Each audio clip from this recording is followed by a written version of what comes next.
Today on Abbreviated Bios, we will consider a woman who was involved in three reform movements: medical reform, women's rights, and clothing reform. She was considered a freak of nature during her life. Why? She wore pants. Her name was Mary Walker, and she was the second woman physician in the United States. Mary Edwards Walker was born November 26, 1832 in Oswego, New York, to Alva and Vesta Walker. She was homeschooled by her father Alva and encouraged to develop her mind.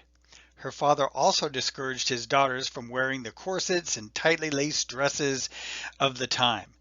She began to wear pants from that time on. After graduating from her father's school, she began to teach in order to save money to go to medical school. As soon as she saved enough, she began to attend Syracuse Medical College. It was considered a non-regular college because it accepted women and also taught things like homeopathy, which is the use of herbs in medicine, hydropathy, the use of water through therapies like steam baths, and Thomasonian medicine, which used a combination of both. She graduated in 1855.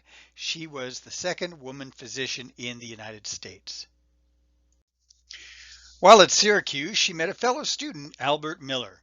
They were married November 16, 1855. The word obey was left out of her wedding vows, and she wore a short skirt and pants for her wedding garment. They set up a joint practice from 1857 to 1859. They had their own patients. Walker, who kept her maiden name, even treated some male patients. The marriage, though, failed because of Miller's infidelity. They would divorce after 4 years of marriage. When the Civil War broke out, Mary wanted to serve her country as an army surgeon. She was turned down because she was a woman and had graduated from a non-regular medical school. This did not deter her, however. Walker volunteered to work for free at the Indiana Hospital, which was set up at the U.S. Patent Office in Washington. The surgeon-in-chief was the only doctor there, so he accepted her help. Later, she traveled to Virginia with this doctor's recommendation to help care for soldiers to help treat General Burnside soldiers after a typhoid fever breakout. She would later treat Burnside soldiers after the disastrous Union defeat at Fredericksburg. Her actions there showed her as being in the middle of the medical reform movement. Most trained surgeons would order amputations at the drop of a hat. Walker believed that most limbs could be saved and tried to avoid amputations whenever possible. She would also set up a lodge for women visitors of wounded soldiers because they often had nowhere to stay. In November of 1863, she helped gain the release of soldiers wrongly held for desertion. Walker achieved a breakthrough in January of 1864 when General George Thomas appointed her as a contract surgeon with the 52nd Ohio. It wasn't a commission, but at least she was getting paid. Since it was between battles, Walker began treating casualties in Confederate supporting Tennessee. On April 10, 1864, after treating a wounded Confederate, she was captured by the rebels. She refused to change into traditional women's clothing, so they threw her into Castle Thunder prison.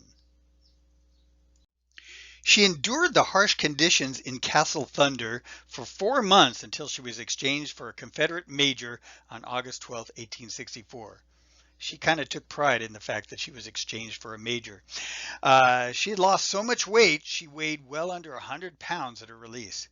She endured health problems for the rest of her life, particularly in her vision.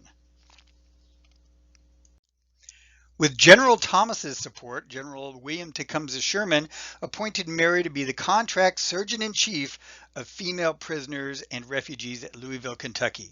But she still had no commission. The male leader of the women's prison had treated it as a brothel. Walker was much criticized for cleaning up its operation and was harassed by some of the soldier guards, so much so that after a few months she asked for a transfer. Walker was transferred in March of 1865 and put in charge of an orphan asylum and refugee home in Clarksville, Tennessee. She was relieved of her command in May of 1865 as the war wound down.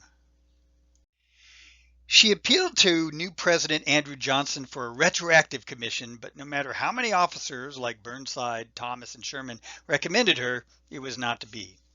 She did, however, receive for her service as a contract surgeon and her suffering as a POW the newly established Congressional Medal of Honor. She would wear the medal on her lapel for the rest of her life. In 1917, Congress revoked her award and hundreds of others, but she continued to wear it. It was, however, restored posthumously in 1977. On dress reform, Mary was unbending on the idea of wearing pants. She considered women's clothing of the time as unhygienic because of the layers of fabrics, the dirt and grime that collected on dresses, and that the corsets were too restrictive. She was termed a freak. Young people often threw items like eggs at her. She was arrested numerous times in her life for dressing like a man. When accused of this, she would say, "I don't wear men's clothes. I wear my own clothes." After the war, she continued to work as a doctor, but her health problems from her time as a POW hindered her, along with her insistence on wearing pants. She tried to register to vote in 1871, but was rejected. She spoke out on women's rights and dress reform. She wrote 2 books, one of which was called Hit in 1871, which was a collection of her essays. She even invented the inside neckband for men's shirts and the return postcard for registered mail. As she grew older, Walker opened up her Oswego home to those who were rejected and harassed for not dressing according to traditional ideas.